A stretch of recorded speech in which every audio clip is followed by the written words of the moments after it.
Здраво и добре дојдовте во уште едно видео на каналот Ти можеш. Во денешното видео сакам да ви зборувам за стравот или за стравовите, односно за начинот како полесно да се носиме со нив, како да се соочиме со сопствените стравови, да ги прифатиме, да ги артикулираме и доколку имаме потреба да се ослободиме од нив. Она што ме инспирираше да го снимам ова видео се некои мои лични видувања, некои одредени случувања низ кои и сама поминував во периодов, па така размислував за сопствените стравови и се потсетив на некои собрани знања од различни места, од различни книги, автори и на моите искуства, како тоа јас предходно и како денес се носам со сопствениот страв и различните теории кои постојат дека не треба да чувствуваме страв, треба да се ослободиме од стравот, треба да го прифатиме стравот, кои понекогаш може да бидат диаметрално спротивни и збунувачки за оној кој што му е потребна помош во одредена ситуација, поддршка или сака нешто да чуе и да прочита. Најпрвен да го дефинираме стравот, односно сакам да кажам дека стравот како емоција, како нешто кое што многу пати во животот ќе го почувствуваме, сите знаеме, меѓутоа сепак да се потсетиме, е сосем нормален, е во ред, е човечки, наше и наша должност е да го почувствуваме, да го разбереме, да го прифатиме дека постои, затоа што стравот многу често може да ни биде пријател, многу често може да ни помогне, да не спаси од некоја одредена ситуација, да не инспирира и мотивира,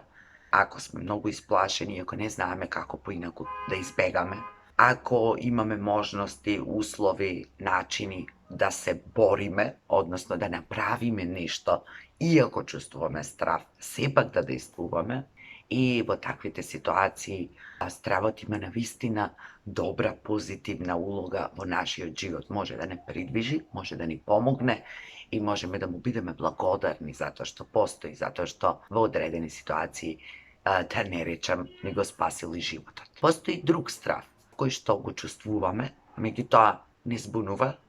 не кочи, и не знаеме како да реагираме, не можеме си помогнеме, не знаеме што да направиме во одредена ситуација или не сме моќни да го направиме тоа што мислиме дека може да ни помогне и да ни извади од таа некоја ситуација. И тоа е во ред. И тој страв може да биде позитивен доколку го свестиме, препознаеме, прифатиме и се ослободиме од него ако ни смета, не кочи во ситуацијата во која сме. Меѓутоа, ако ни помага да размислуваме, да бараме други начини, да се обидуваме сепак некако да го решиме, тогаш може би е убаво да го чуеме што има да ни каже, како може да ни помогне и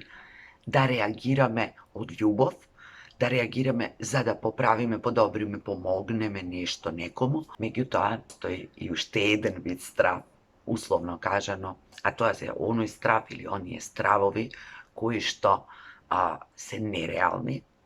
или останати од минатото, од нешто што некогаш ни се случило и во денес се враќаат во сегашноста од разни причини, можеби затоа што нешто го испровоцирало, не потсетило на тоа што некогаш било, па стравот се буди и во сосем други некои ситуации кои можеби само се слични на тие што биле, или пак некој страв за нешто што ќе се случи во иднина, а не знаеме дали тоа ќе се случи, можеби и постои можност, меѓутоа секогаш постои можност да биде и поинако и ние секогаш не можеме да знаеме со сигурност. Така што секогаш имаме избор дали да се плашиме од она што ќе биде и што може да биде, или да прифатиме дека може да биде и вака и така, и да се обидеме да живееме најдобро, најквалитетно, најискрено, да правиме се што можеме, свесни дека нормално постојат и сите тие други нешта кои што може да се случат, но тоа да не кочи. Тие реални стравови кои што спаѓаат, еве, да речеме во заедничко име, се она од што се плашев, а никогаш не се случи, кои што се поврзани со иднината и оние кои што ги носиме од минатото, многу често може да бидат прилично блокирачки и да не кочат во секојдневното живење, да не го отежнуваат, и тогаш би било убаво да се ослободиме од нив. Значи, постојат реални конкретни стравови кои што се поврзани со реални конкретни состојби и кои што не мотивираат, инспирираат да правиме нешто. Го чувствуваме тој страв некаде во себе, но не кочи, и покрај стравот правиме што знаеме и умееме, даваме, се бориме. Постојат стравови кои што си ги носиме во нас и тоа сепак можеме да бидеме активни, можеме да правиме нешто. И стравови кои што, па дури да се реални, не кочат, не блокираат, не можеме да направиме ништо, и особено тие кои што се врзани со она што никогаш нема да се случи или можеби ќе се случи, ама не зависи секогаш од нас, и она што некогаш било, па сега во одредени ситуации не потсетува, не тригерира нешто, но не кочи и блокира. Значи, од сите тие стравови кои не кочат и не блокираат, после одреден период ние треба да се ослободиме, затоа што не можеме да живееме така, затоа што не можеме да правиме ништо, затоа што не знаеме да реагираме како што треба, затоа што постои можност секогаш да се реагира од страв и да се реагира од љубов. Ако ние реагираме од страв, многу често тие наши реакции, акциите кои ги преземаме, нема да бидат донесени од срце, нема да бидат свесно обмислени и често пати може да бидат и погрешни, односно да направат повеќе штета отколку корист. Затоа постојат тие методи, техники, затоа се зборува за тоа ослободување од стравови. Ослободување од стравови кои не ни служат. Меѓутоа, и тогаш кога се зборува за ослободување од стравовите, јас лично станувам на ставот дека и за да се ослободиме од нешто, ние мора да го препознаеме, да го почувствуваме, да се соочиме со него, да му дадеме име, да го почувствуваме, независно кој е нашиот начин, а дури потоа да се ослободиме. Така што и со стравот постојат различни видеа, многу книги, може да ви помогне некој, да ви помогнат стручни лица, некогаш може да ви помогне само разговор со некоја блиско лице. Меѓутоа, прва и основна работа е да го препознаете стравот, да го признаете, да го прифатите како дел од себе и потоа дури да решите да се ослободите. Исти се, според мене, техниките и за прифаќање, соочување, тие за ослободување. Затоа што најпрвен треба да го свестиме стравот. Понекогаш да му го отелотвориме, да му дадеме некој облик, некоја димензија, боја, вкус, мирис, да го именуваме некако, да го почувствуваме дали се наоѓа надбор од нас, значи визуелно, или го носиме некаде во нашето тело, предизвикува тежина во рамениците, не кочи во нозете, во главата ни живее, па не можеме да си ги расчистиме мислите, болка е во стомакот, значи на различни начини, тоа се разбира, ние определуваме, според тоа како се чувствуваме, и потоа да разговараме со тој страв, да провериме, да видиме од каде е, колку е реален, зашто ни служи, што ни порачува, откако ќе направиме таа некоја анализа, некој разговор, дури тогаш да може да се ослободуваме пак преку различни техники, дали тоа ќе биде преку дишење, преку медитација, преку пишување, преку разговор со него, преку буквално разговорот, типот ти благодарам што беше тука, што ми помогна да се заштитам,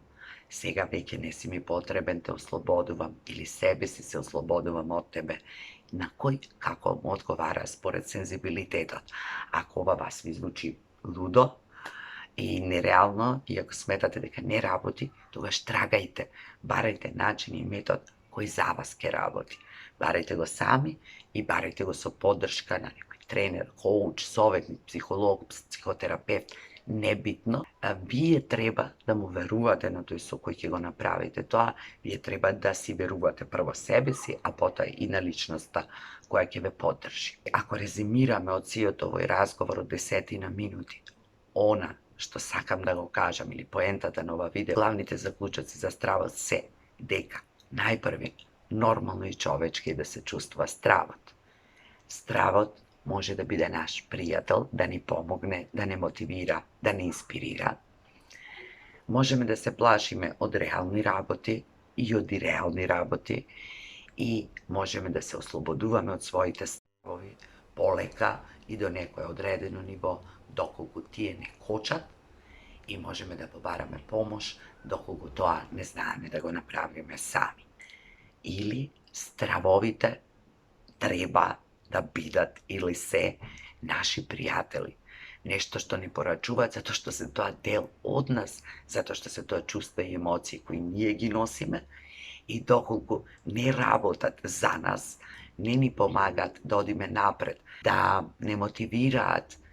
да бараме начини и решенија за одредени ситуации, тогаш треба ние да побараме начин да се ослободиме од своите стравови, за да можеме да одиме понатаму и да живееме поквалитетно. Ви посакувам се најубаво и се гледаме во некое ново видео на некоја нова тема.